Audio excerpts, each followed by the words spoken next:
जय जय गुरुदेव, जय जय गुरुदेव, जय जय गुरुदेव, जय जय गुरुदेव, जय जय गुरुदेव, जय जय गुरुदेव, जय जय गुरुदेव, जय जय गुरुदेव।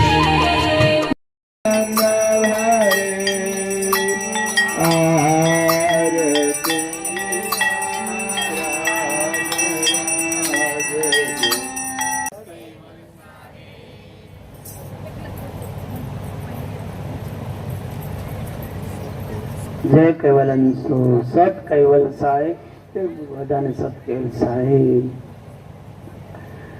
ज्ञानी सुनवाने गति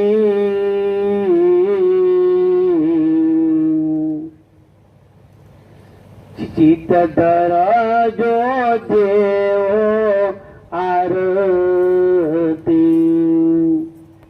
खाता पिता ने बोलता गुणातीत गगनकार गता त्यागना दिसत ग्रे ने ग्रहा समदृष्टि नहीं द्वेष ने राग इंद्रिय ना अनुकर्म परे निरालंब निरलेप विचरे।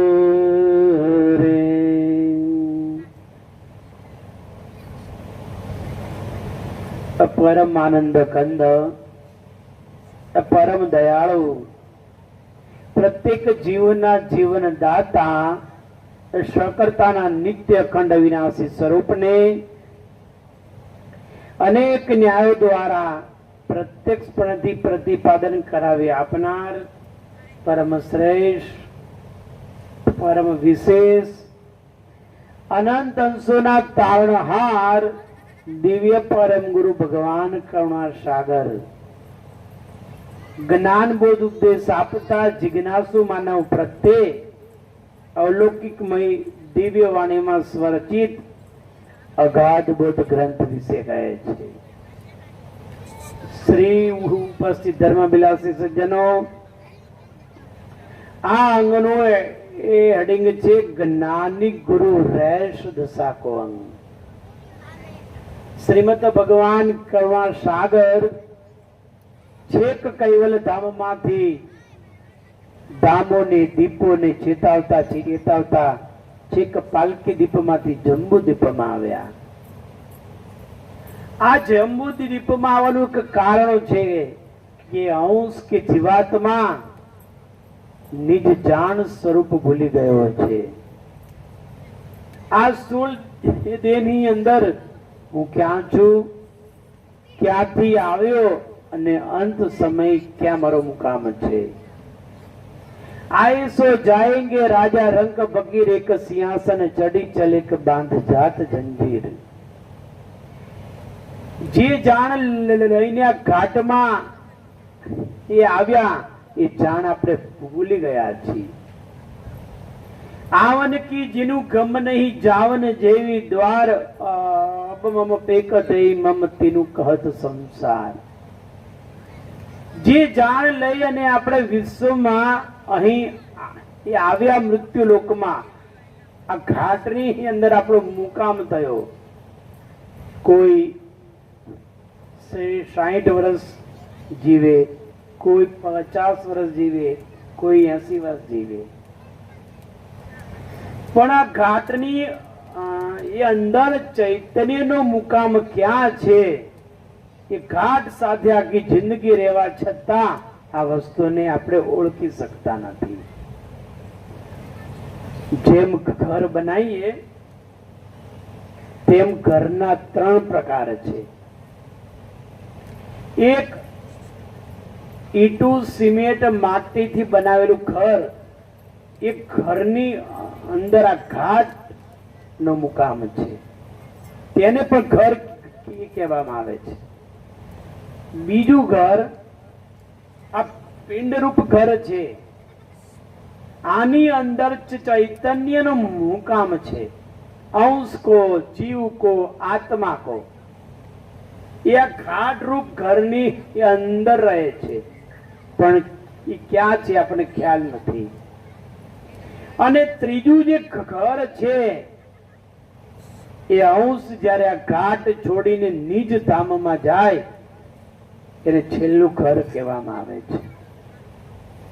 એટલે આવન કી જેનું ગમ નહીં જાવન જે દ્વાર અબમમ પેખતે મમ તેનું કત સંસાર. આપણે આ ઘાટમાં વિદ્યમાન છીએ. ઘણાના 40 વર્ષ થયા, કોઈના 50 થયા, કોઈના 60 થયા, કોઈના 80 પણ થયા. પણ આ ઘાટની એ અંદર ચૈતન્ય ક્યાં છે, જીવ ક્યાં છે, એ વસ્તુ આપણે જાણી શકતા નથી. અંશ આવે તોય ખ્યાલ પડતો નથી, અંશ ઘાટમાં છે તો પણ ખ્યાલ પડતો નથી, અને અંશ ઘાટ છોડીને જાય તો પણ ખ્યાલ પડતો નથી. તો કોઈ સંતે કીધું છે કે જીવ્યા તો જેમ તેમ પણ મરશો કેમ કેમ. ભક્તિ છેલ્લા ડચકાનો ખેલ, જીતવું મુશ્કેલ, આશા ત્યાં વાસ અને શુરતા ત્યાં મુકામ. આખી જિંદગી આ ઘાટ રૂપી ઘરમાં આપણો મુકામ છે, પણ છેલ્લે જો ઘર છોડતા માં જો કોઈ આશા બંધાણી અને છેલ્લે પિંડ છોડતા જ્યાં ગાય તમારી સુરતા સ્થિર થઈ ત્યાં આપણો મુકામ થાય. આ ઘાટની અંદર પૃથ્વી, જળ, વાયુ અને આકાશ અને અગ્નિ પંચતત્વો છે. આ પાંચે તત્વોની 25 પ્રકૃતિ છે. આ 25 પ્રકૃતિ આપણને ખૂબ હેરાન કરે છે. જાગ્રત, સ્વપ્ન, સુષુપ્તિ, તુર્યા અને ઉન્મૂની આ પંચ અવસ્થા છે. રજોગુણ, તમોગુણ, સત્વગુણ, અહંકાર, અચત અને સ્વકાશ, 3 ગુણ અને ગણ છે. 4 મહાતત્વ કારણ છે. આનંદ, પ્રકૃતિ, ધનજી અને મહાતત્વ કારણ. અને એની ઉપર અવ્યાકૃત ને નિરંજન છે. અને એની આ બધું પતી ગયા પછી 2 શ્વાસ છે, જેને ઓહમ અને સોહમ કહેવાય છે. એક શ્વાસ લો એને ઓહમ કહેવાય, એક શ્વાસ મૂકો એને સોહમ કહેવાય, અને વચમાં જે ઉભો છે એને કુંભસ પ્રાણાયામ કહેવાય. વિશ્વના તમામ ઘાટોનું જીવન આ શ્વાસ આધારે છે. અને શ્વાસને અજંપા જાપ પણ કહેવામાં આવે છે. બધા ઘાટમાં જો ઢોર, પશુ, પંખી ઇત્યાદિ કોઈ પણ ઘાટ લો, સ્થાવર પણ લો, આ બધાની અંદર 2 શ્વાસા જ છે. જો શ્વાસ ચાલ્યો જાય તો ખેલ ખતમ થઈ જાય.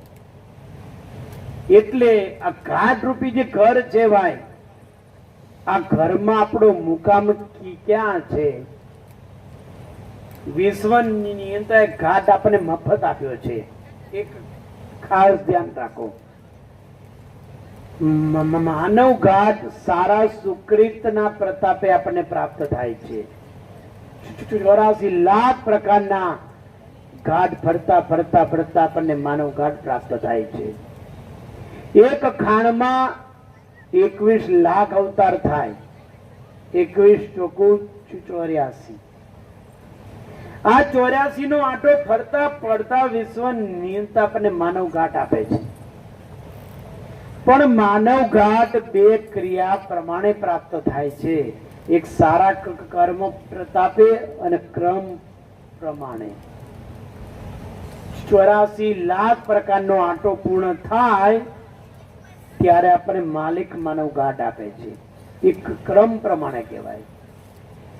અને આ ભાવમાં જો તમે સારા સુકૃત કાર્યો કર્યા હોય તો સુકૃતના પ્રતાપે આગલા ભાવમાં માનવ ઘાટ પ્રાપ્ત થાય છે. નહીં તો ભાઈ જેવા કર્મ કરીને ભાઈ એવું જ આપણને ફળ પ્રાપ્ત થાય. આ ભાવમાં જો ઉચિત કર્મ કર્યા હશે, કઈ સુકૃત કમાણી હશે, તો એ કમાણી આગલા ભાવમાં પ્રાપ્ત થશે. પણ જો આ ભાવમાં કશી કમાણી ના હોય તો છેલ્લે મૃત્યુ સમયે જીવ ક્યાં દ્વારેથી જાય આપણને ખ્યાલ પડતો નથી. એ આપણા કર્મ અનુસાર આ જીવની ગતિ થાય છે ભાઈ. આ ઘર છોડીને જીવ જાય છે અને કદાચ આખી જિંદગી બકવાસ કર્યો હોય, નકરું બોલ બોલ બોલ બોલ કર્યું હોય અને 60 વર્ષ થાય, 70 80 વર્ષ થાય અને ઘાટ છોડવાનો સમય થયો હોય અને જીવ જો બકવાસ કરતો જાય ને મુખેથી જાય તો ઢોર પશુ પંખીમાં ચાલ્યો જાય છે. એને કોઈ પણ રોકી શકે નહીં. મુખ દ્વારા ગમન કરે તો ઢોર પશુ પંખીમાં જાય છે. અને કદાચ જીવ સુસુપ્તિ અવસ્થા વર્તમાન કરતી હોય એટલે ઊંઘ કહેવાય. ઊંઘ અને બકવાસ બંને ભેગું કહેવાય. જો એમાં અંશ ગમન કરતો હોય અને જીવ કદાચ ગુદા દ્વારેથી જાય તો કઈ ગતિને પામે છે? વડલો, લીમડો, પીપળો, ખીજડો, સ્થાવર જાતિમાં અવતાર થાય છે. અને કદાચ જીવ ગુદા દ્વારેથી ન જાતા મુખેથી જાય તો અધમ યોનિમાં જાય છે. ડુક્કર, કૂતરો, ભૂંડ, બિલાડા, જે કઈ આવી અધમ છે એમાં અવતાર ધારણ કરે છે. અને કદાચ જો જીવ જાગ્રત થયેલો હોય, કોઈ સંત કે ગુરુની કૃપા હોય અને આંખેથી જાય ને ઈશ્વરનું સ્મરણ કરતો જાય તો એને માનવ ઘાટ પ્રાપ્ત થાય છે. અને તાળું છેદીને જાય અને તુર્યા અવસ્થા ચાલતી હોય તો જે ઈષ્ટને માનતો હોય ઈષ્ટના ધામમાં જાય. બ્રહ્મા, વિષ્ણુ, મહેશ, શક્તિ, જ્યોતિ, નિરંજન જે પણ ઈષ્ટને માનતા હોય ઈષ્ટના ધામમાં વિશ્રામ પામે છે. 4 ખાણ 84 ફેરી ઘટ ઘટ ગર્ભવાસના ઘેરી. 4 ખાણ છે અને સામે 84 લાખ અવતાર છે. હવે વિશ્વની નિયંત્રણ આપણે એક ઘર આપ્યું છે અને ઘર કહેવાય. આ ઘરમાં આપણો મુકામ છે. આ શરીર 72 મહાતત્વનું બનેલું છે. આ મકાન છે ને ઈંટું, સિમેન્ટ, લોખંડથી બનેલું છે. જેમ ઈ મકાનની પણ અવધિ આવે છે 30, 35, 40, 45 વર્ષે પણ એની અવધિ આવે છે. એવી રીતે આ ઘાટ રૂપી ઘર છે ભાઈ, એની પણ અવધિ આવે છે. કોઈની 30, કોઈની 40, કોઈની 45, કોઈની 80. અને માણસ જેટલું જીવવાનો હોય ને એટલા શ્વાસ અંદર ઓખ્યા જ છે. કોઈના 60 વર્ષ, કોઈના 80, કોઈના 70 તો કોઈના 90. એમાં જેટલા વિશ્વ નિયંત્રણ શ્વાસ ઓખ્યા છે એટલું જ જીવન જીવે છે. એનાથી એક આંટો વધુ ભોગવી શકતો નથી અને એક આંટો ઓછો ભોગવતો નથી. એ માલિકનો ખેલ છે ભાઈ. પણ આ 24 કલાકમાં જે 21,600 અજંપા જાપ ઉઠે છે, જો ઈશ્વરના નામમાં સ્મરણ કરવામાં આવે કે જાપ અજંપા જપવામાં આવે તો એ જાપ એના ખાતામાં જમા થાય છે ભાઈ. અને એનું બેલેન્સ તમને છેલ્લે પ્રાપ્ત થાય છે, છેલ્લે મરતી વખતે. નહીં તો જીવ્યા તો જેમ તેમ પણ મરશો કેમ કેમ.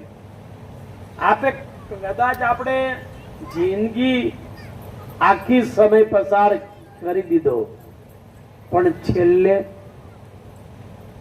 આપણું મન ક્યાં સ્થિર કરશું? આપણે મંદિરમાં, ફોટામાં, ગ્રંથમાં, ગુરુમાં, કઈ જગ્યા સ્થિર થશું?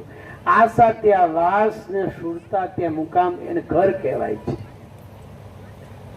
એ ઘરની એ અંદર આપણો મુકામ છે. તો એ ઘરને જો તમારે સારું ને સુંદર બનાવવું હોય તો ભજન રૂપી કમાણી કરવી પડે. આ ઘાટ રૂપી ઘર છે ભાઈ.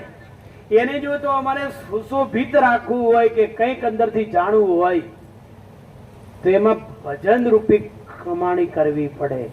ગંગા સત્ય કીધું છે, જોતરે જોતામાં દિવસો વિયારે ગયા બાઈજી, 21,600 ને કાળ ખાસે રહે. 24 કલાકમાં 21,600 પ્રાણ ઉઠે છે.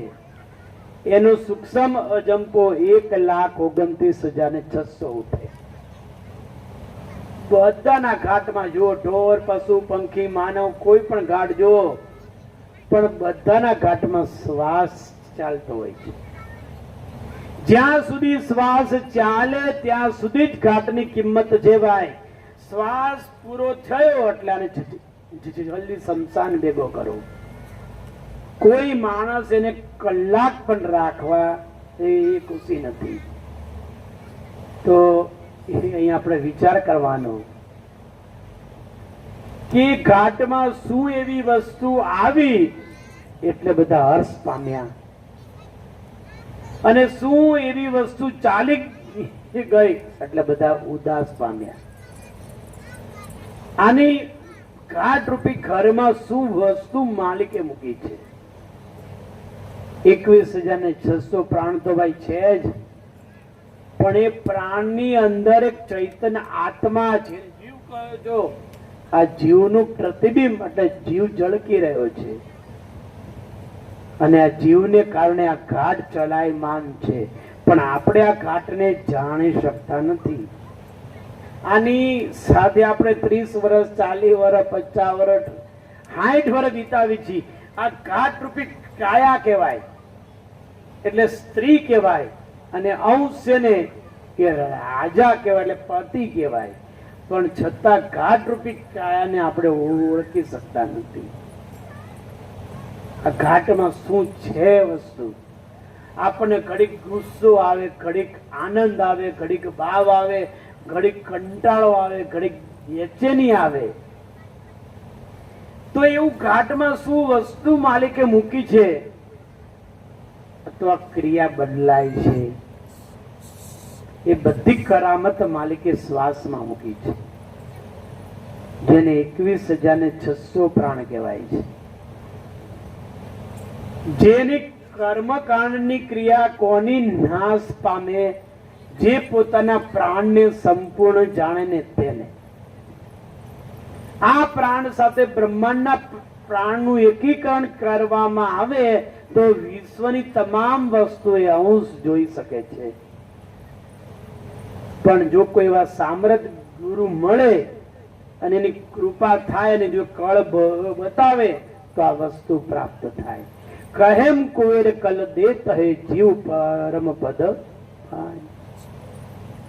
પણ ત્યાં સિવાય જો આ બાજુની કોઈ પણ લૌકિક ક્રિયા કરો ને એનું ફળ પ્રાપ્ત થાય, પણ અંશ અને અંશીનું ફળ પ્રાપ્ત ના થાય. કોઈ સંતે લખ્યું છે ને, તિલક કરતા 53 ગયા, જપમાળાના નાકા ગયા, કથા સાંભળી ફૂટા કાન થઈ ના આવ્યો આતમ વિનાશ. તિલક કરતા 53 ગયા. એ બધા તિલક કરો છો ને, કોઈ આડું કરે, ઊભું કરે, ત્રાહું કરે, ગમે એવું કરે, પણ તિલક ત્રિવેણીમાં થાય એટલે બંને ભ્રમણની વચ્ચે થાય. જેને આજ્ઞા ચક્ર કહેવાય, ત્રિવેણી કહેવાય, લલાટ કહેવાય, ધ્રકટી કહેવાય, અને છેલ્લે કહો તો પ્રકૃતિનું ઘર પણ કહેવાય. તો ત્યાં તિલક કરવામાં આવે છે. તો તિલક કરતા 53 ગયા. બંને ભ્રમણની વચ્ચે ધકટી પાસે આપણે તિલક ધારણ કરીએ છીએ. તો એ તિલક આપણને શું જ્ઞાન આપે છે? એક ખાસ એ ધ્યાન રાખવું, કોઈ પણ વસ્તુનું આરોપણ કરતા પહેલા એનો અર્થ અને આશય સમજવો જરૂરી છે. અર્થ અને આશય જો સમજાય નહીં અને નકરી ક્રિયા કરવામાં આવે ને તો એ ક્રિયા ખોટી ઠરાય છે. એ જોઈએ એવું ફળ આપતી નથી. ત્રિવેણીમાં તિલક કરવાનું મહાત્મ શું છે? અને પાછું એવું નહીં બધી સંપ્રદાય લો, કોઈ પણ લો, વૈષ્ણવ લો, પછી પૃષ્ટિ માર્ગ લો, શિવમાં માર્ગ લો, વિશ્વની કોઈ પણ લો, બધાનું તિલક ત્રિવેણીમાં જ થાય છે. તો ગુરુ મહારાજ કહે છે કે ત્રિવેણી એક એવી વસ્તુ છે જેનો ઉપલો પ્રદેશ છે એ ઈશ્વર સાથે નાતો જોડાવે છે અને નીચલો પ્રદેશ છે એ માયા સાથે નાતો જોડાવે છે. કેમ? આજ્ઞા ચક્ર જેને પ્રકટી કહેવામાં આવે છે ભાઈ, ત્યાં 72,000 નાડીનું જૂથ ભેગું થાય છે. આ બાજુ 36,000 ને આ બાજુ છે 36,000. આ બંનેનો સંયમ ત્રિવેણીમાં થાય છે અને ત્રિવેણીમાંથી સંયમ થઈ અને એમાંથી એક જ નાડી પસાર થાય છે અને સુષુમ્ના કહેવામાં આવે છે. કોઈ સંત કે ગુરુ મહારાજની કૃપા હોય તો જીવનમાં ક્યારેક આપણને સુષુમ્નાનો અનુભવ થાય, નહીં તો જિંદગી એમનું ચાલી જાય પણ કોઈ દિવસ કઈ પણ પ્રકારનો અહેસાસ થાય નહીં. હવે આ 72,000 નાડીઓ ત્રિવેણીમાં ભેગી તો થાય પણ 72 માંથી 10 નાડી મોટી ને સર્વોત્તમ છે. કઈ? બંને હાથની, 2 પગની, 1 નાભીની, 1 હૃદયની, 1 પસ્તાનની અને 1 બંકનાળની અને ઈંગલા પિંગલા અને સુષુમ્ના. આ 72,000 માંથી 10 નાડી મોટી છે. આ 10 માં 3 મોટી છે, ઈંગલા પિંગલા અને સુષુમ્ના, અને આ 3 માં એક જ મોટી છે. કઈ? સુષુમ્ના. હવે સુષુમ્નાનો છેડો ચૈતન્ય આત્માને સ્પર્શીને રહેલો છે. ત્યાં જ્ઞાન ભરપૂર છે ભાઈ. આ બાજુ નીચલો પ્રદેશ છે ને બધો માયાનો જ છે, માયાનો ઠઠારો જ છે. એટલે તો આપણે જો ધ્યાન કરવા બેસી, ભજન કરવા બેસી, માળા કરવા બેસી તો કંઠી પહેરી તો આપણું ક્યાંય મન લાગે નહીં. હાથમાં કંઠી હોય, માળા ફેરવતો હોય અને બધી બાજુ દ્રષ્ટિ કામ કરતી હોય. કોણ આવ્યું, કોણ ગયું, કોણ ખાય, કોણ પીવે છે, શું ઉઠે છે, બેસે છે, જાય છે, આ બધી ક્રિયા આંખની દ્રષ્ટિ કરે ને કંઠી એટલે મીન્સ કે માળા પણ ચાલુ હોય. તો આ પરથી આપણને નક્કી થતું નથી કે આનું ધ્યાન ક્યાં છે. ઘણા જો તમે ઘણી જગ્યાએ જાઓ ને, કોઈ ઘરમાં બહુ ચુસ્ત નિયમ પાળનારા હોય ને, એ લોકો સવારમાં ઉઠીને 5 માળા તો કરે જ અવશ્ય. પછી આવી કોઈ મોટી માળા લે બણકાની, પછી આપણું ઢાકે અને ધીમે ધીમે આમ માળા ફેરવે. માળા ફેરવતા ફેરવતા બધી બાજુ દ્રષ્ટિ કામ કરતી હોય છે. આ બાજુ, તે બાજુ, ઓલી બાજુ, લોકો શું ખાય છે, આવે છે, પીવે છે, જાય છે, ઘરમાં કોણ કોણ આવે છે, બધી બાજુ કામ ચાલતું હોય ને માળા પણ ચાલતી હોય છે. અને એમાં મણકા ફેરવતા ફેરવતા ફેરવતા એક મોટો મણકો આવે અને ખ્યાલ પડી જાય, હા એક કંઠી પૂરી થઈ, પાછી આંખે ડાળી બીજી ચાલુ, ત્યાં પાછું આમ જોવાનું ચાલુ, પાછો મોટો પારો બટકાણો, ત્રીજી ચાલુ. એમ કરતા કરતા 4 ને 5 માળા પૂરી કરે. હું તમને કદાચ કહું કે મોટો પારો ન મૂક્યો હોત તો કેટલા આંટા વટી જાત, તો એને ખ્યાલ પડત નહીં. આમ કંઠી તો ફરતી જ હતી પણ ધ્યાન બીજે કેન્દ્રિત હતું. લોકોને કાજે કરું છું કઈ પણ અંતરમાં ભાવના જરી નહીં. કંઠી બધા ફેરવે છે, બધા તમે જુઓ ને બધા કંઠી ફેરવે છે, પણ ધ્યાન કંઠીમાં હોતું નથી. કંઠી શા માટે, માળા શા માટે? જેનું મન બહુ ભટકતું હોય ને, બહુ ભટકતું હોય ને એને આ જોઈએ માળા. કારણ કે ક્યાં સ્થિર એનું મન ન હોય એટલે ઓલી માળા ફેરવીને એક એક મણકે એક એક મંત્ર બોલવાનો હોય. 108 મણકા હોય એટલે 108 મંત્ર થાય. અને 108 મણકા પૂરા થાય એટલે એક માળા પૂરી થાય. અને આમ કરીને આપણે આખે કેમ એને સ્પર્શ કરી કે હે પ્રભુ તારી કૃપાથી એક માળા સંપૂર્ણ અને સારી રીતે મારી પૂર્ણ થઈ. અને મન જો મંત્રમાં ન હોય કે માળામાં ના હોય ને દ્રષ્ટિ બહાર ફરતી હોય તો કદાચ તમે ગમે એટલી માળા જપો ને ભાઈ તો એ માળા તમારી પૂર્ણ થતી નથી. આખી જિંદગી કદાચ માળા ફેરવીને તો માળાના મણકા ઘસાઈ જાય પણ મંત્ર આપણા એ અંતરપટમાં કામ કરતો નથી. જ્યારે માળાનું ફરવું બંધ થાય અને મંત્રનું જપવું પણ બંધ થાય અને સેજા સેજ અજંપા જાપ ઉઠે એને આંતરિક ભજન કહેવામાં આવે છે. એ કોઈ ગુરુ મહારાજની કૃપા હોય તો આ વસ્તુ પ્રાપ્ત થાય. આપણે અહીંયા જે ફોટો છે ને એ પ્રેમજી બાબા છે. એની સ્થિતિ કેવી હતી? જ્યાં બેઠા હોય ત્યાં ધ્યાનસ્થ થઈ જાય. એને કઈ કંઠી ન જોઈ, કોઈ વસ્તુ ન જોઈ, બસ ત્યાં નીચી દ્રષ્ટિ રાખીને બેઠા રહે સ્થિતિવંત થઈ જાય. 1 કલાક, 2 કલાક, 2.5 કલાક, 3 કલાક. અને કદાચ એને જો માલિક સાથે એકતા થઈ હોય ને તો તમે જે ઘરમાં બેઠા હોય ને તમને કહી દે કે તારા ઘરમાં આવું થવાનું છે અને તારા જીવનમાં આવું પ્રસંગ બનવાનો છે. હું તમને એની વાસ્તવિક વાત કહું. ઘણા વર્ષો પહેલા એ મુંબઈ હતા, ત્યાં હું માસૂદ બીજુનો પ્રોગ્રામ કરવા ત્યાં બોલાયો હતો મને. ઘણા વર્ષોની વાત છે, 98ની સાલની વાત કરું છું.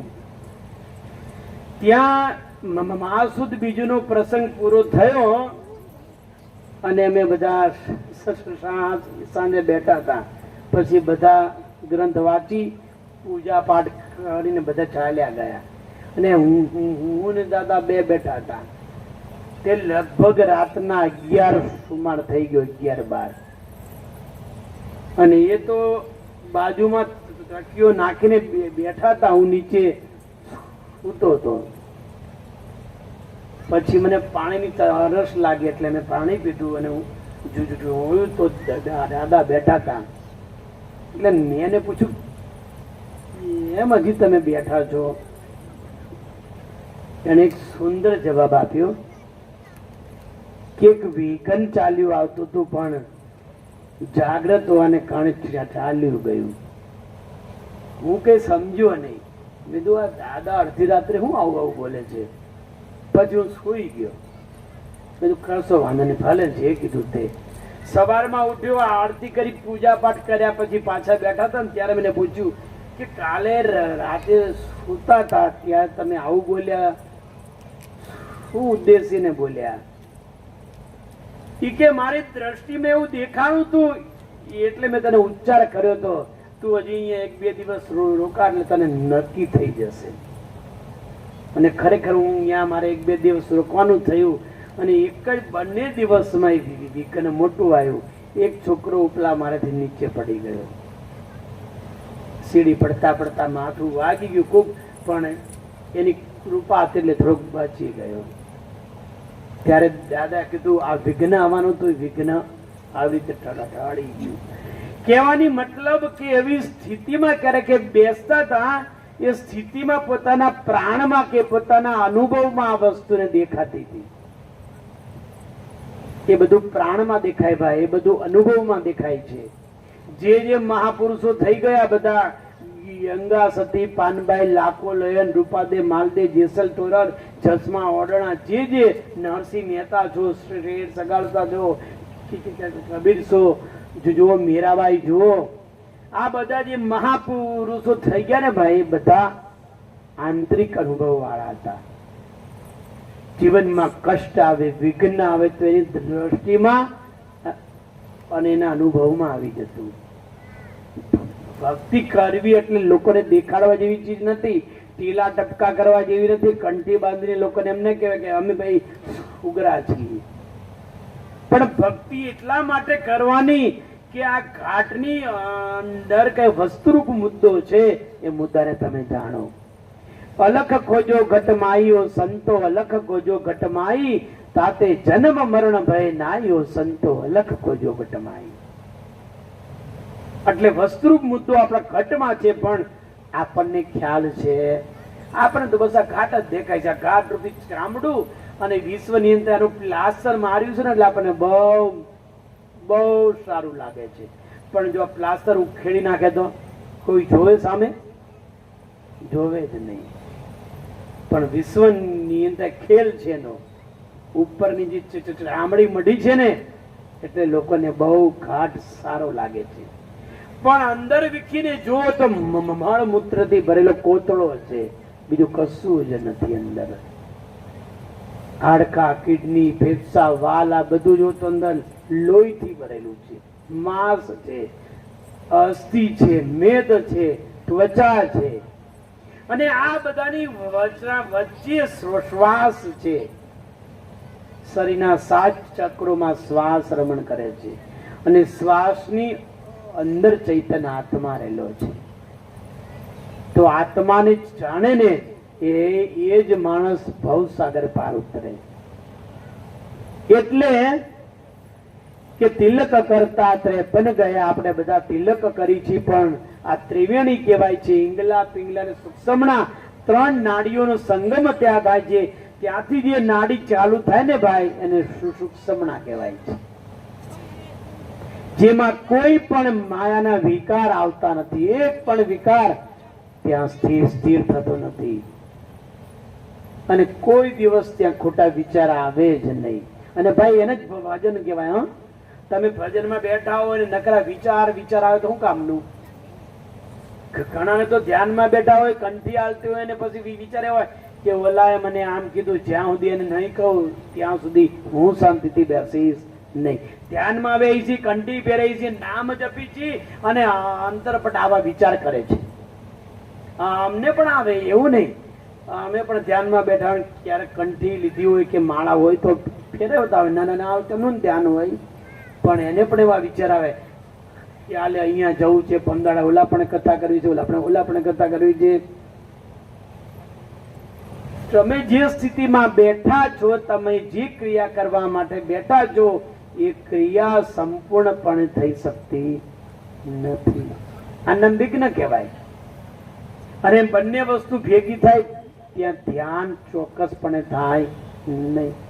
અને વિશ્વની અંદરનો ખેલ કેવો ખબર? આપણે બધી વસ્તુ આવડે, ખાતા પીતા, બોલતા ચાલતા, હરતા ફરતા, બિઝનેસ, ધંધો, ગાડી, મોટર બધું આવડશે.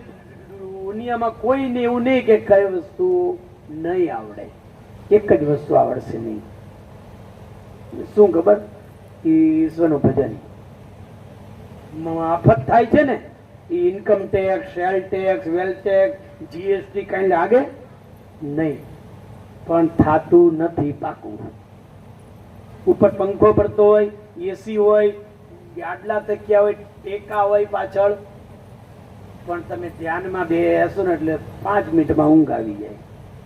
કા મન વિચારે ચડે, કા કંટાળો આવે, કા આંખ ખંજોળ આવે, કા આ બાજુ આવે, કા માથામાં આવે, કા બૈડામાં આવે, ક્યાંય શાંતિ કરી. એટલી બધી ચંચળતા છે અંદર ઇન્દ્રિયોની કે આપણે ક્યાંય સ્થિર બેસી શકતા નથી. નાઈ ધોઈને બેઠા હોય, સ્વસ્થ થઈને બેઠા હોય, પણ શું અંદરથી અને 5 જાગે છે ને, પણ આપણને સ્થિર બેસવા દેતા નથી. આનું જ નામ આવરણ કહેવાય, અને આનું જ નામ વિઘ્ન કહેવાય. ભાઈ, આપણે ભજન કરવું છે ને આપણું મન ભજન કરવા દેતું નથી. મનને એક જ વસ્તુ પ્રિય છે, એની સામે દેખાય નહીં. જો સામે દેખાવાનું બંધ કરી દો એટલે કંટાળો આવે. અત્યારે બધા સામે બેઠા છે એટલે વાંધો ન આવે. બધી લાઈટ ઠારી નાખો, અંધાર પટ કરીને બધા મૂંગા બેસી જાઓ એટલે બહુ મનને કંટાળો આવશે. એને સામે જોઈએ, વસ્તુ પ્રગટ જોઈએ.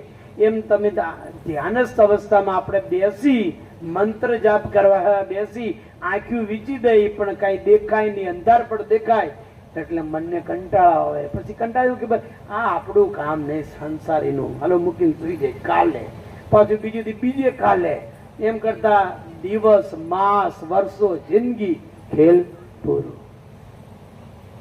દાદા હતા ને ઘણી વખત રાત્રે સત્સંગ કરવા બેસતા ને તો વહેલા સુધી આખી રાત સત્સંગ કરે અને પાછા સવારે ઊંઘે નહીં હો. આપણે તો રાતના 2:30 વાગ્યાથી બેઠા પાછા 11 વાગ્યા સુધી ખેંચી લઈ ઊંઘ. એ તો આખી રાત જાગે પણ સવારે પાછું એનું જે હોય ને કામ, એ કામ મશગુલ હોય. એને જાગ્રત ઊંઘ કહેવાય, જાગ્રત ઊંઘ. ઊંઘે ખરા પણ જાગ્રતમાં, એટલે ઊંઘનો થાક, જાગ્રતનો થાક એને લાગે નહીં. પણ એ ભાઈ વસ્તુ બધી સાધ્ય કરેલી હોવી જોઈએ. સાધના વિના એ વસ્તુ પ્રાપ્ત ન થાય. માટે 24 કલાકમાં 21,000 જે 600 જંપા છે, આમાં જો કઈક ઈશ્વર ભજન કે ધ્યાન કરવામાં આવે ને ભાઈ, તો આ વસ્તુ ફળીભૂત થાય છે. આપણી બધાની ભાવના કેવી ખબર છે? ગુરુ મહારાજ કે કોઈ સંત માથે હાથ મૂકી દે ને આપણું કલ્યાણ થઈ જાય એટલે આપણે કઈ કરવું પડે નહીં. માથે હાથ મૂકી એનું કલ્યાણ થાય નહીં, અને જેને હાથ મૂક્યો હોય ને એનું કલ્યાણ ન થાય. પણ ક્રિયા કરવી પડે, એનું કર્મ કરવું પડે. અને કર્મ કર્યા વિના કોઈ વસ્તુ પ્રાપ્તિ થતી નથી. એટલે તિલક કરતા 53 ગયા. અહીંયા તિલક એટલા માટે કે અહીં 72,000 નાડીઓનો સંગમ ભેગો થાય. અહીંયા બાપજી કે માયાનું સામ્રાજ્ય છે અને એનો ઉપલો પ્રદેશ ઈશ્વરનો આવેલો છે ભાઈ. એટલે બધા પ્રકટી આજ્ઞા ચક્રે તિલક કરે છે. ઈશ્વરનું ભજન કરવું હોય, ધ્યાન કરવું હોય, બધું ત્રિવેણીમાં થાય. ત્યાં ધ્યાન રાખીને કોઈ પણ સાધન કરવામાં આવે તો એ વસ્તુ પ્રાપ્ત થાય છે. એટલે તિલક કરતા 53 ગયા. જપ માળાના નાકા ગયા. માળા ફેરવી ફેરવી નાકા ઘસાઈ ગયા, પણ આપણું મન સ્થિર થયું નહીં. કોઈ સંતે લખ્યું છે, માળાયો ચડે ને નીચે તરે, હું કાંઈ જપુય જંપાના જાપ, નિરંજન માળા મેં પેરી.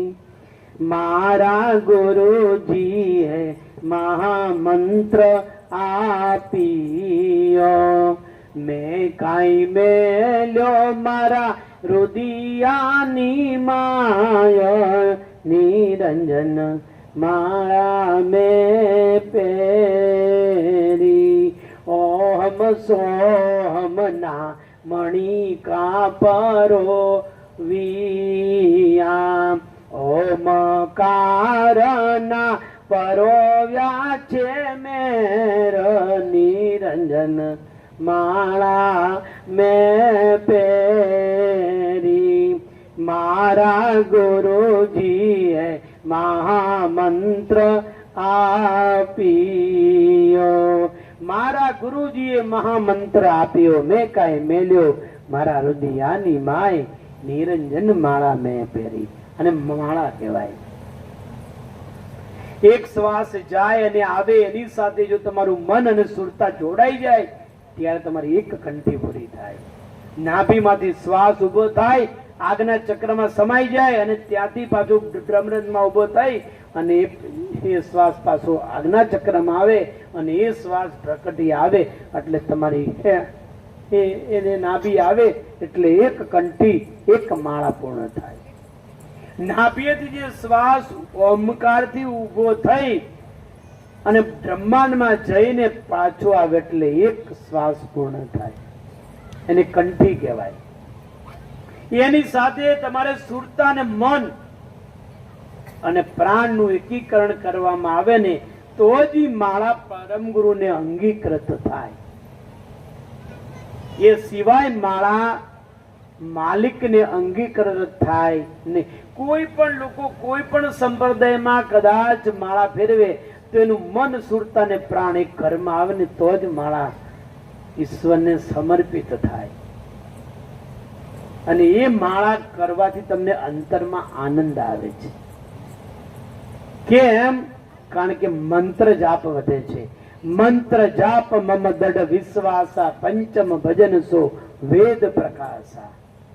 ગુરુના મુખમાંથી આવેલો મંત્ર શિષ્યના હૃદય કમળમાં જામે, એને જ ગુરુની ગાદી કહેવામાં આવે છે. એ વસ્તુ અંતરપટમાં રાખવાની જરૂર છે. એટલે એવી રીતે આ પ્રમાણે જે માળા ફેરવવાથી આપણું જીવન કૃતાર્થ થાય છે. ઓલી માળા નહીં, કાષ્ટની માળા નહીં. ઘણા લોકો કહે ને કે ભાઈ કંઠી તૂટી ગયા પછી એક ડગલું પણ ચલાવીને વાત સાચી, પણ આ કંઠી નહીં હો, ઓલી નહીં. કાષ્ટની પહેરો એ કંઠી નહીં, પણ શ્વાસ રૂપી કંઠી તૂટી જાય એટલે આ હાથ આમ ન થાય. 21,600 પ્રાણ ચાલે છે થમણ, ઈ થમણ જો અટકી ગયે એટલે ખેલ પૂરો. પછી બધા ભેગા થઈને બધાના મુખમાં એક જ વાત, અને કાઢો કાઢો, અને બાળો બાળો, અહીંયા રાખોમાં રાખોમાં, અને આની જલ્દી વિધિ જ કરો. અને માણસને ટાઈમ હોય, ફુરસત હોય, ન હોય, પણ એમ કે ભાઈ મૃત્યુ પામી ગયા એટલે બધા આવી જાય. કોઈ પ્લેનમાં આવે, કોઈ ટ્રેનમાં આવે, કોઈ બસમાં આવે, કોઈ ગાડીમાં આવે, કોઈ ટુ વ્હીલમાં આવે, પણ બધા આવી જાય. કેમ? અને વિધિ કરવા. કોની? ઘાટની. કેમ? ઘાટ કુટુંબ કબીલાની સ્વજાતિનો છે એટલે એને ઠેકાણે પાડવો પડે ને. અને ઘણા લોકોમાં માન્યતા છે ઘાટ મૃત્યુ પામ્યો અને રાતે રખાય નહીં, નહીં તો મોટો થાય. અને કદાચ મૃતદેહ જો ઘરમાં હોય તો કે વિઘ્ન આવે. એટલે બધા માણસો બેઠા હોય, કદાચ કોઈ કારણસર મૃત્યુદેહ રાખવો પડે તો 3-4 માણસો એની પાસે બેઠા હોય. પણ એની મતલબ એવી છે નહીં કે ઘાટ થાય મોટો, પણ શરીરમાંથી ચૈતન્ય જાય ને એટલે ઘાટમાં વિકૃતિ આવે, એટલે ઘાટ ગંધાવા અને ફૂલાવા લાગે. અને એની સુગંધ કોઈ જંગલી પ્રાણી જો જોઈ જાય કે સૂંઘી જાય તો એ ત્યાં આવી અને ઘાટને પંજો મારે, એટલે કઈ ઈજા કરે છે. એટલા માટે મૃતદેહને એકલો મૂકવામાં આવતો નથી. અને ઘણામાં તો એવી માન્યતા પણ હોય છે, જો મળતું હોય છે મૃતદેહ, એને જો બિલાડું ટપી જાય એટલે બહુ મોટું થઈ જાય. જેનામાં ચૈતન નથી, આત્મા નથી, મોટો થાય. શ્વાસ હોય તો મોટો થાય, પણ એક મનમાં ભ્રમ છે, ભ્રાંતિ છે, પણ ખરેખર એવું કશું છે જ નહીં. આ નથી ઘણા લોકો વેદોમાં ઉચ્ચાર કરે છે, અમુક અમુક કોલામાં કરે કે ભાઈ છેલ્લે સમય જીવ જાય એટલે જીવ 11 દાડા નેવે બેસે, 4 જમડા 4 પાડા પર બેસી જીવને માર મારીને લઈ જાય અને ખૂબ કષ્ટ આપે, વૈતણી પાર કરાવવામાં આવે અને લોહી પરની નદીમાં ડૂબકા મારવામાં આવે અને પછી ખૂબ દુઃખ કષ્ટ આપીને જીવને યમલોકમાં લઈ જાય. અને ત્યાં જઈને ઓલા ચિત્રગુપ્તને કહે કે બેનો ચોપડો ખોલ, એનો હિસાબ કિતાબ ખોલ, એને કેવા કર્મ કર્યા. આ જોઈને પછી એને કે ભાઈ આને આ ખાતામાં નાખો. એટલે આવું બધું લોકોને જ્ઞાન આપે એટલે બિચારો જીવ ભરમાઈ જાય, બીવાઈ જાય, બી જાય. એક જીવને લેવા 4 જમડા 4 પાડા પર આવતા હોય તો વિશ્વના વૈજ્ઞાનિકો કીધું કે 3-4 સેકન્ડમાં એક માણસ મૃત્યુ પામે છે. 3-4 સેકન્ડમાં એક માણસ મૃત્યુ પામે છે આખા વિશ્વમાં. તો જમલોકમાં પાડા અને જમડાની સંખ્યા કેટલી હશે તે તમે હિસાબ કરી લો. જે ભણેલ માણસ હોય, હોશિયાર હોય, બુદ્ધિજીવી હોય, વિચાર કરે. આવી ગાથા લખી છે તો વિશ્વના વૈજ્ઞાનિકો, ભારતના નહીં, વિશ્વ લેવલે 3-4 સેકન્ડમાં એક માણસ મૃત્યુ પામે. તો બધી જગ્યાએ જો જમ જાતા હોય પાડા, તો જમલોકમાં પાડા અને જમડાની સંખ્યા વધી જાય. અને ત્યાં જો હિસાબ કિતાબ હાલતો હોય તો અહીંયા નોટો, હિન્દી પેનો, પેન્સિલો કેટલી હશે, પણ ખરેખર એવું કશું છે જ નહીં ભાઈ. પણ આ તો જીવોને ભય બતાવે છે કે ભાઈ આ પ્રમાણે જો તું કર, નહીં કરતો જીવ તારી માથે એવું કષ્ટ પામશે. ત્યાં કોઈ આપણો હિસાબ કિતાબ કરતું નથી. આપણો હિસાબ કિતાબ તો આપણા શ્વાસમાં લખાય છે ભાઈ.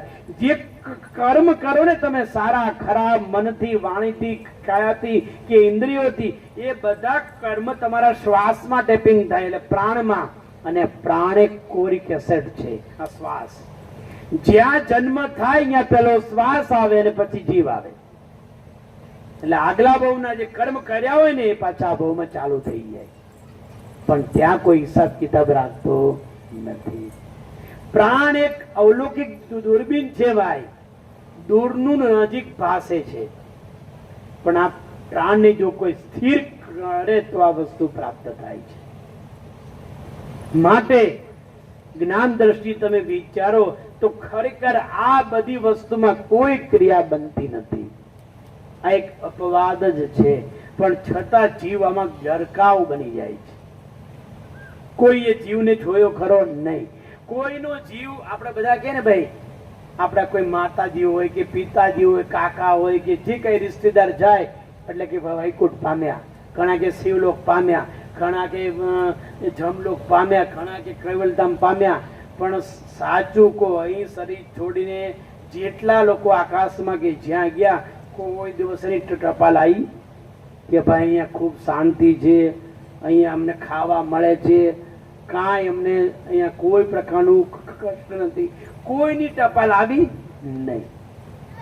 આ તો આપણે એક મનથી માની લઈ છીએ કે આ સ્થિતિએ પામ્યા, કે વૈકુંઠ પામ્યા, કે ગૌલોક પામ્યા, કે કૈવલધામ પામ્યા. પણ ખરેખર વાસ્તવિક સ્વરૂપે કોઈને આ વસ્તુની ખબર છે. આવન કી જેનું ગમ નહીં જાવન જેઈ દ્વાર, અબ મમ પેક થઈ મમ તેનું ખત સંસાર. જે જાણ લઈને આવ્યા ને, જાણ તો આપણે ભૂલી ગયા છીએ, એટલા માટે આપણે વિશ્વમાં ભટકીએ છીએ. હવે જો કોઈ સંત કે ગુરુ મહારાજની કૃપા હોય તો આપણે જાણ બતાવે, એ આપણને રસ્તો બતાવે, અને રસ્તો બતાવવાની સાથે જ આપણે એ દ્વાર તરફ આપણે પ્રયાણ કરીએ. પણ ભાઈ, મેં તમને ન કીધું બધું કરવું માણસને બહુ ગમે, એક ભજન સિવાય. કોઈ પણ ને જુઓ તમે, તમારે ટીવી જોવી હોય તો તમને 1-2 કલાક સુધી બેહો તો તમને મજા જ આવે ટીવી જોવાની. મોબાઈલ જો તો રાતના 2, 2:30, 3 ચાલુ જ હોય. આમ જ જાવ દે, આમ તો કોક જ જવા દે. પણ એમ કીધું હોય બધું બંધ કરી 1 કલાક સાયલેન્ટ બેસી જાઓ. કોઈ મનમાં વિચાર કરવામાં સંકલ્પ નહીં, વિકલ્પ નહીં, કોઈ ક્રિયા ના કરો. પણ છતાં એ વસ્તુ આપણાથી થઈ શકતી નથી, અને એ વસ્તુ આપણે જીવનમાં બની શકતી નથી. કેમ? આપણે ઇન્દ્રિયોને આધીન છીએ. આંખ, જીભ અને મુખ, આ ત્રણેય ઇન્દ્રિયો એટલી બધી કઠણ છે અને એટલી બધી એવી છે કે આપણે ગમે એટલી કાબુમાં રાખીને પણ છતાં ઇન્દ્રિયો વંચિત થઈ જાય છે. આંખ એટલે જોવાનું કામ કરે, જ્યાં જ્યાં જોવે ત્યાં કર્મ દેખાય, જ્યાં જ્યાં દ્રષ્ટિપાત મારે ત્યાં કર્મ થાય. આપણે કોઈના રસ્તે ચાલતા હોય અને મોટો બંગલો આવે એટલે આંખ જોવે, બહુ સારો બંગલો બનાવ્યો, ત્યાં ઓલો માન વિચાર કરે કેટલાના પૈસા લૂંટી લીધા હશે. લે, તારે શું ભાઈ, કદાચ લૂંટ્યા હોય કે ન લૂંટ્યા હોય, પણ આ દ્રષ્ટિ જોવાથી તરત માનો સંકલ્પ કરે અને કર્મને આધીન થઈ જાય છે. એટલે ઘણા કર્મો આંખથી થાય છે. ઘણા કર્મો જેની યારે આપણે બનતું ના હોય ને, એ આપણે સામે મળે ને સવારમાં, એટલે આપણે આંખ ને મોઢું આપણું બધું ફરી જાય. ત્યાં અત્યારમાં હવારમાં ભટકાણો. નહીં તો ઈ બિચારો કઈ ન કહેતો હોય, શાંતિથી ચાલ્યો હતો હોય, અહીંથી આપણે પણ ચાલતા હોય, કાંઈ ન હોય, પણ આપણી દ્રષ્ટિ એની પર પડે ને, એની દ્રષ્ટિ આપણી પર પડે ને, એટલા વિસ્ફોટ થાય અને તરત સંકલ્પ થાય. આ ક્યાં માણસ અત્યારમાં સવારમાં ભટકાણો. કેમ? એની પર તમને રાગ દ્વેષ છે. અને કદાચ જેની સાથે તમારા સંબંધ સારા છે એ માણસ જો તમને સવારમાં મળે ને તો તમે ખૂબ આનંદ પામી જાવ. અને કદાચ સવારમાં સાધુ એ સંત મળે તો આખો દિવસ તમારો સ્થિરમય જાય, શાંતિમય જાય. કેમ? કારણ કે એનો ગુણ સત્વ ગુણ છે, રિશ્તેદારીનો ગુણ રજો ગુણ છે, અને કોઈ આપણા દુશ્મન કે વેરી હોય એનો ગુણ તથા અમો ગુણ છે. આ બધું આંખથી જ થાય છે ભાઈ. જ્યાં જ્યાં દ્રષ્ટિ મારે ત્યાં ત્યાં આવા વિચારો થાય છે. એટલે આંખ આવા અઘટિત ઘણા કર્મો કરે છે. અને પછી બીજું આવે જીભ. જીભ જો કોકની હારી હોય તો હારી ભાઈ, નકર એક બોલે ને રણ તૂટે. એક શબ્દ બોલે ને એટલે વાંહે કેટલું ભાંગી નાખે. દ્રૌપદી હતી ને એ જીવનમાં એક જ શબ્દ એવા બોલી હતી, આંધળીના આંધળા થાય. આ શબ્દથી આખા મહાભારતનું સર્જન થયું. હમ સોઈ વચન વચન સોઈ આપું, વચન હમારા હે નિજ જાપું. આ શબ્દ બોલવાથી આખા મહાભારતનું સર્જન થયું. એટલે કહેવાની મતલબ કે જીભ છે એના વડે 52 અક્ષરનો ઉચ્ચાર થાય છે. જો ઉચ્ચાર સારા ભાગે થાય તો ઘણો આનંદ છવાય, અને જો ઉચ્ચાર અધો બાજુ થાય તો વિનાશ નોતરે છે. એટલે જીભ નું કામ એવું છે. એટલે જીભ છે ને મુખ છે ને ભાઈ, એ બધો ઉચ્ચાર કરે છે. જીભ રસાસ્વાદ ચાખે છે. આ બધી ક્રિયા ઘાટની અંદર થાય છે, આ ઇન્દ્રિયોની ઈચ્છા અનુસાર. આ જીભને કદાચ તમે ગમે એટલું ખાવાનું આપો, મુખમાં ખાવ, મીઠાઈ ખાવ, આખી જિંદગી ખાવ, પણ છતાં ઇન્દ્રિયોને સંતોષ થતો નથી. 60 વર્ષ સુધી તમે મીઠાઈ ખાધી હોય અને 60-65 વર્ષ થયા હોય, તમે જમવા બેઠા હોય ને તમારી થાળીમાં મીઠાઈ ના નામ મૂકે તો મનમાં વિચાર આવે ભાઈ કે મારી થાળીમાં એક ઢેફલી મૂક્યું તો એ પ્રસાદ સમજીને ખાત, પણ ઈચ્છા તો રહી જાય. 60 વર્ષ સુધી ભોજન ખાધું, એનો સંતોષ થયો નહીં. એટલે કહેવાની મતલબ ઇન્દ્રિયોને કારણે આપનું આપ ભૂલી ગયો ક્યાં ભાગી. ઇન્દ્રિયોના રસા સ્વાદમાં અંશ નિજ જાણ સ્વરૂપ ભૂલી ગયો છે. આવી કેટલી ઇન્દ્રિયો છે ખબર છે?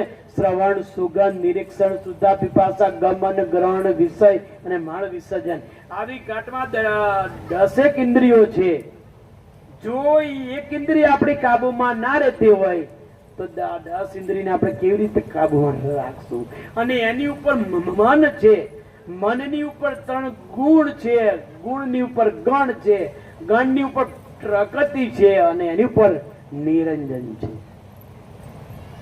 તો અહીંયા નીચેમાં નીચી વસ્તુ જો કાબુમાં આવતી નથી તો આખો ઘાટ કેવી રીતે કાબુમાં આવે? એટલા માટે કહે છે કે તિલક કરતા તે પણ ગયા, જપ માળાના નાકા ગયા. કે કદાચ કંઠીની માળા ઘસાઈ ગઈ પણ આપણી અંદર ભજન ભાવે નહીં, અને ખરેખર ભજન થાય નહીં. કોઈ ભાગ્યશાળી જ માણસ ભજન કરીએ કે બાકી બધાને ન થાય. કોઈ લખ્યું છે ને, તમે ક્યારે નવરા થાશો કામગરા નર નારી, માથે જમડાનો ભાર છે ભારી, કામગરા નર નારી. વઢવાનું હોય ત્યાં કુદી કુદી વઢતા, હારે ભજનમાં કુટીઓ તાળી, કામગરા નર નારી. તમે ક્યારે નવરા થાશો કામગરા નર નારી, ભેસો ના વરને ભજન ના ભાવે, હે હારે અભિમાન અહંકારી દારી, કામગરા નર નારી. તમે ક્યારે નવરા થાશો કામગરા નર નારી, માથે જમડાનો ભાર છે ભારી, કામગરા નર નારી. માથે જમડાનો ભાર છે ભારી, કામગરા નર નારી.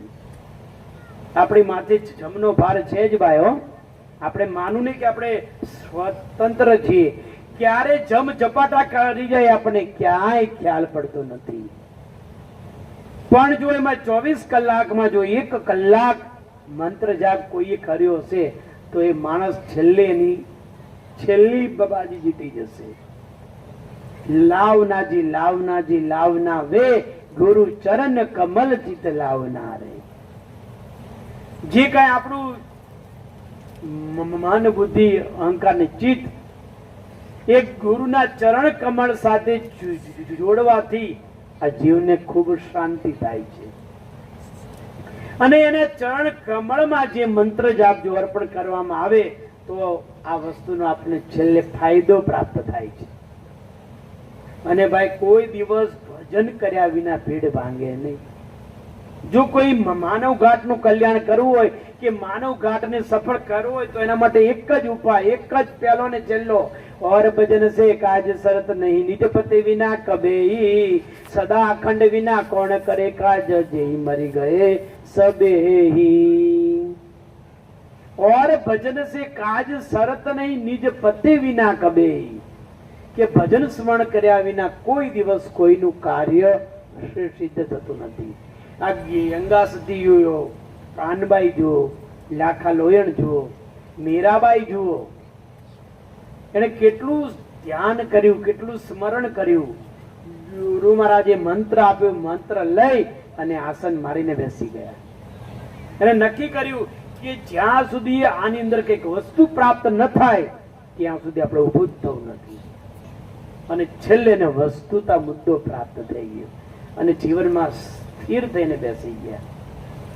કહેવાની મતલબ કે જે વસ્તુ જાણવા જેવી છે ને ભાઈ એ પિંડમાં જ છે. પિંડેશો બ્રહ્માંડે મૂર્ખ ખોળે ખંડે ખંડે. જેટલી વસ્તુ છે ઘટમાં છે, પણ આપણને ઘટમાં વસ્તુ પ્રાપ્ત થતી નથી. જેમ મૃગલો હોય ને એના પેટમાં કસ્તુરી હોય, પણ આખું ભટકી ભટકીને મરી જાય, પણ છતાં એને કસ્તુરીની સુગંધ આવતી નથી. પણ ઓલો શિકારી આવે ને એને ખ્યાલ પડે કે મૃગલાના પેટમાં કસ્તુરી છે, એટલે એ એની પાછળ જઈ અને છેવટે કસ્તુરીને એ કાઢીને લાવે છે. પણ પોતાની અંદર હોવા છતાં આખું જંગલ ભટકી ભટકી અને મૃત્યુ પામી જાય, પણ છતાં કસ્તુરી મળતી નથી. એવી રીતે આપણા ઘટમાં, આપણા પિંડમાં કસ્તુરી રૂપ વસ્તુ મુદ્દો છે ભાઈ, પણ આપણે પ્રાપ્ત થતો નથી. કોઈ ગુરુ મહારાજની કૃપા થાય, કોઈ સંતની કૃપા થાય કે પરમ ગુરુની કૃપા થાય તો વસ્તુ પ્રાપ્ત થાય. અલખ ખોજો ઘટમાઈ, ઓ સંતો અલખ ખોજો ઘટમાઈ. વસ્તુરૂપ મુદ્દો અંદર જ છે, પણ આપણે ઘરની બહાર ઓધી છે. આપણી વસ્તુ આપણા ઘરમાં હોય કે બીજું હોય, આ ઈટું સિમેન્ટનું આપણે ઘર નવું બનાવ્યું, એમાં આપણે રહેવા જઈએ, એમાં આપણે ભગવાનનું સ્થાપન કરી, વસ્તુનું સ્થાપન કરી, એમાં આપણે મકાનની અંદર બધી વસ્તુ મૂકી, આપણી કઈ ઘર વકરી બધું કે સારી વસ્તુ, કિંમતી વસ્તુ, પૈસો, ધન, સંપત્તિ એ બધું ઘરમાં જ હોય. ઘરની બહાર ક્યાંય હોઈ શકે નહીં. પણ એના ડિપાર્ટમેન્ટ જુદા જુદા હોય. બધું એક જગ્યાએ હોય. તમારે પૈસા મૂકવા હોય તો તિજોરી હોય, એની અંદર ખાનું હોય ને એની અંદર ખાનું હોય. ઘરેણા મૂકવા હોય તો પાછું એની અંદર ત્રીજું ખાનું હોય. વસ્તુ રૂપ મુદ્દો ઘરમાં હોય, પણ ડિપાર્ટમેન્ટ જુદા જુદા હોય છે. પણ જે કાંઈ જોતું હોય ઘરમાં પ્રાપ્ત થાય છે. એમાં ઘાટ રૂપી જે ઘરની અંદર જ ભાઈ વસ્તુરૂપ મુદ્દો છે, પણ આપણે એને ખોળીએ છીએ બહાર.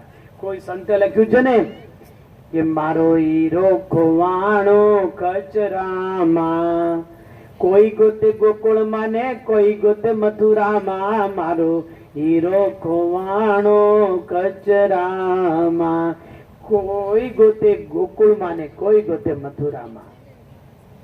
ઘણા માણસો આ વસ્તુરૂપ મુદ્દાને કોઈ ગોકુળમાં ગોતે છે, કોઈ મથુરામાં, કોઈ વંદરાવનમાં, જ્યાં ને જ્યાં ઈચ્છા પડે ને ત્યાં લોકો શોધ્યા કરે છે, પણ ખરેખર વસ્તુરૂપ મુદ્દો ઘટમાં છે. અને જો માનવ દેહનું ખરેખર કલ્યાણ જેને કરવું જ છે એને શ્રીમદ ભગવાન કરુણા સાગરે પહેલી ને છેલ્લી લીટીમાં સાર રૂપ વસ્તુ કરાવી દીધો છે.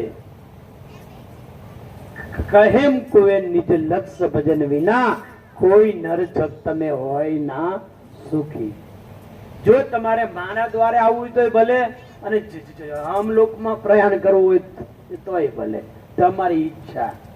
જે દ્વારે જવું હોય તે પણ ભલે, આંખેથી જવું હોય તોય ભલે, મુખેથી જવું હોય તો ભલે, ગુદા દ્વારેથી જવું તોય ભલે, ને તાલુ છેદીને જવું હોય તોય ભલે. જ્યાંથી જાઓ ત્યાંથી તમે એના ફળ પામશો. તાલુ સ્થાનેથી જાઓ તો તમે ઈષ્ટના જે ઈષ્ટને માનતા હોય એ ઈષ્ટના ધામમાં જશો. આંખેથી જાઓ તો માનવ ઘાટ મળે, મુખેથી જાય તો ઢોર પશુ પંખીનો અવતાર મળે, અને ગુદા દ્વારેથી જાય તો વડલો, પીપળો, લીમડો, ખીજડો, આ બધા સ્થાવર જાતિમાં અવતાર મળે. એટલે 4 ખાણ 84 ફેરી ગડગડ ગર્ભ વાસના ઘેરી. માટે એક વખત જો જીવ ગયો ને ભાઈ, અને જો સારધાર ન રહ્યો અને બકવાસ કરતો ગયો તો છેલ્લે કોઈ એનું ઠેકાણું નહીં. એટલે ઘણા કહે છે ને, ઓછું બોલો, જાજુ કામ કરો અને વધુ વિચારો. ઓછું બોલો. અને આપણે તો જીભ ભગવાને કોણ જાણે કેવી આપે, નકરું બગ બગ બગ બગ બગ બગ ચાલુ. 3-4 જણા થાય ને એટલે સ્ટોરી ચાલુ. અને વિશ્વની અંદર ભગવાને કેવા શબ્દો મૂક્યા છે તો ખૂટતાય નથી, આવે જ જાય છે, આવે જ જાય, અને કઈ સ્થિર થાય નહીં. પણ આપણે જેટલા શબ્દનો ઉચ્ચાર કરીને એટલા આપણા શ્વાસની હાનિ થાય છે. તમે જેટલા શબ્દો બોલો ને, જેટલો બકવાદ કરો, મિથ્યા ભાષણ કરો, એટલો શ્વાસની હાનિ થાય છે, એટલો શ્વાસ ઓછો થાય છે. 21,600 જે પ્રાણ છે એમાંથી તમારું જીવન ઓછું થાય છે. એટલે જે ભાઈ મહાપુરુષો થઈ ગયા ને એ બિલકુલ મૌન રહ્યા, કામ સિવાય બોલે નહીં. તમારે જરૂર પડે ને તો જ ઉચ્ચાર કરે, નહીં તો ના કરે. કારણ કે જે પ્રાણ છે ને આની અંદર એક જીવન શક્તિ રહેલી છે, અદ્ભુત વસ્તુ છે. પ્રાણમાં જો અંશ મૌન ધારણ કરીને બેસી જાય અને એમાં અમર મંત્રનું જો ઉચ્ચારણ કરે તો એને પ્રાણના ફળ પ્રાપ્ત થાય છે. પ્રાણમાં જે અલૌકિક વસ્તુનો મુદ્દો છે ને આપણને પ્રાપ્ત થાય છે. પણ મેં તમને ન કીધું ઘાટ દેખાય, પ્રાણ નો દેખાય. પ્રાણ એવી વસ્તુ છે કે હવા જેવી વસ્તુ છે. અત્યારે બંને કુલર મૂક્યા, બધાને હવા આવે ને, દેખાય, જોવાય, જલાય ખરી ના, અહેસાસ થાય. હવા ઠંડી છે, મજા આવે છે, આનંદ આવે છે, પણ હવા દેખાતી, જોવાતી, જલાતી, પકડાતી નથી. માત્ર ને માત્ર અહેસાસ થાય છે. એવી રીતે જે શરીરમાં પ્રાણ છે, જેને પ્રણવ કહેવામાં આવે છે, શ્વાસ, એ દેખાતો, જોવાતો, જલાતો, પકડાતો નથી. માત્ર જો એના જરૂર સાધક હોય તો એનો અનુભવ થાય છે, એનો અહેસાસ થાય છે. અને આપણે તો પાછા કેટલા હોશિયાર, આપણે ઘાટમાં રહીએ 30-40 વર્ષ, 50 વર્ષ, પણ ઘાટની અંદર શ્વાસ ચાલે, આપણે જોઈએ છીએ આ 2 શ્વાસ આવે છે ને જાય છે, શ્વાસ વડે જ આપણું જીવન ચાલે છે, બધી ખબર છે, પણ છતાં આપણે આ શ્વાસને જોઈ શકતા નથી જિંદગીના છેલ્લા શ્વાસ સુધી. અને છેલ્લે આપણો શ્વાસ પૂરો થાય એટલે જોવે ભાઈ ખેલ પૂરો થઈ ગયો. બધાનો આધાર ભાઈ પ્રાણ જ છે, ધ્યાન રાખજો. જીવને શ્વાસ તણી સગાઈ ઘરમાં ઘડી ન રાખે ભાઈ. બાપ કહે છે બેટો અમારો માતા મંગળ ગાય, બેની કહે છે બાંધવ અમારો ભીડ પડે ત્યાં ભાઈ. જીવને શ્વાસ તણી સગાઈ ઘરમાં ઘડી ન રાખે ભાઈ. ઘરની નારી ઘડી ન મૂકે અંતે અળગી રહી, ભોજો ભગત કહે કંઠ વળાવી તરત બીજાને ગઈ. જીવને શ્વાસ તણી સગાઈ ઘરમાં ઘડી ન રાખે ભાઈ. શ્વાસ એવો અનમોલ વસ્તુ છે ભાઈ, પણ છતાં આપણને દેખાતો, જોવાતો, જલાતો નથી. દાદા હતા ને ભાઈ, એ તમને બહુ સિમ્પલ લાગતા કે ભાઈ આ તો બાપા છે, માથે પાઘડી પહેરે છે અને હાવ એસી હોય એવું લાગતા હતા. પણ ખરેખર એ ધ્યાનસ્થ અવસ્થામાં જ્યારે બેસતા ને ત્યારે એની પાસે કોઈ ન હોય, એકાંત હોય, એને કોઈની જરૂર પણ હોય નહીં કે કોઈ મારી પાસે બેસે, મને કંઈક કહે, કોઈ વસ્તુ નહીં, એમનું મૂંગા બેસાડે. અને ધ્યાનસ્થ અવસ્થામાં એને જે ઘરે જતા ને એ ઘરનું કદાચ અહિત કે હિત પણ થવાનું હોય ને તો આપણને ખ્યાલ પડી જતો. આવી એની ભૂમિકા હતી. એટલે આ વસ્તુને જીવનમાં એનો અહેસાસ હતો અને એ વસ્તુને જે જીવનમાં એનો અનુભવ એને પ્રાપ્ત થતો હતો. આને ભાઈ અભ્યાસ ને અનુભવ કહેવાય. સો અનુભવ પરિપૂર્ણ પક્કી તો કૈવલ વેદતા કોણ લખે. અરે કહેવાની મતલબ જો આપણે વિશ્વની અંદર માનવ ઘાટ આપ્યો હોય તો માનવ ઘાટમાં કઈ ભગવત કાર્ય કરવું જોઈએ. ભગવત કાર્ય કોને કહેવાય કે આ ઘાટમાં જે અંશ છે, જીવાત્મા છે, એ ક્યાં છે, ક્યાંથી આવ્યો છે ને ક્યાં જવાનો છે, આ મુદ્દો જેમ છે તેમ જાણવો જરૂરી છે. અને જ્યાં સુધી જાણવામાં નહીં આવે ને ભાઈ ત્યાં સુધી આત્માનો ઉદ્ધાર થશે નહીં. કેમ કે આત્મા ભવ 84 માં ભટકે છે. એની પાસે અનેક વાસનાઓ વળગી છે. આ વાસનામાંથી આ જીવ મુક્ત થતો જ નથી. જેમ જેમ ભાઈ આપણી ઉંમર થાય ને એમ આપણે બહુ માયા વળગે. 30, 40, 50, 60 વર્ષે તો આપણને બહુ વળગે માયા. આપણાથી કોઈ મુકાય નહીં. નકર દુનિયાનો કાયદો એવો છે કે તમારા 58 વર્ષ થાય ને 55 તમારે બધું મૂકતું જવાનું, બધું મૂકતું જવાનું. ભારત સરકાર 58 વર્ષે તમને રિટાયર્ડ કરી દે છે. તમે ક્યારે બેસો અને ક્યારે ઈશ્વરનું ભજન કરો, ક્યાંય ન હાલો. અને કદાચ તમે ડ્રાઇવિંગ કરતા હોય ને તો 58મા વર્ષે તમારું લાયસન્સ કેન્સલ. અને કદાચ પછી ડ્રાઇવિંગ કરો તો તમારી જવાબદારી ઉપર, સરકારની નહીં. કદાચ ભટકાવ, અથડાવ કે મારો કે સામેના વાળાને મારો તો એ જવાબદારી તમારી ઉપર આવે. 58 વર્ષે તમે રિટાયર્ડ થઈ ગયા. તો એમ આપણે પણ જીવનમાં વર્ષો જાય ને એટલે આપણે જીવનમાંથી રિટાયર્ડ થવું જોઈએ. અને વિશ્વની અંદર આપણને નોટિસો પણ મોકલે છે.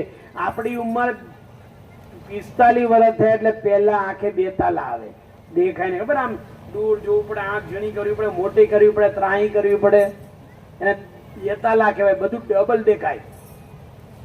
અને કદાચ તમારે કોઈને આવ્યા નહીં હોય તો પાછા આવશે, કારણ કે થાય ને ઉંમર પછી આવે. બેતાલા આવે એટલે ખ્યાલ પડે બરોબર દેખાતું નથી. પછી 45 વટે ને એટલે બીજી નોટિસ આવે, માથાના વાળ સફેદ થાય. અને પછી કદાચ કોઈ બહુ ખરાબ લાગે ફર્નિચર ખરાબ તો વાત અલગ છે, કાળો, પીળો, લાલો, જે કે મારે કલર એ જો કે ચાલે ખરો, પણ એ 8 દી ચાલે પછી હતો ને વને થઈ જાય. કારણ કે માણસો બનાવેલો છે ને ઓલા ભગવાને બનાવેલો કલર છે, પણ લાંબો સમય ના ચાલે. એટલે કહેવાની મતલબ કે 45 વર્ષે બીજી નોટિસ આવે, પછી 50 વર્ષ થાય એટલે ત્રીજી નોટિસ આવે. આજે 38 મૂકીને મંડે હલવા, કે આ બાજુ ખૂણો હાલે, કે આ બાજુ ખૂણો હાલે. જ્યાં સુધી ખૂણા હાલે ત્યાં સુધી વાંધો આવે ને, પણ ઉપલા બી હાલે ને પછી બહુ તકલીફ પડે. પછી મોઢું ખરાબ દેખાય અને પછી એ બધા નીકળી જાય ને એટલે શું આવે, ડુપ્લિકેટ આવે. એનું બહુ ધ્યાન રાખવું પડે. જો બરોબર હરખા ફીટ નો થયા તો બોલતા બોલતા હેઠા આવે.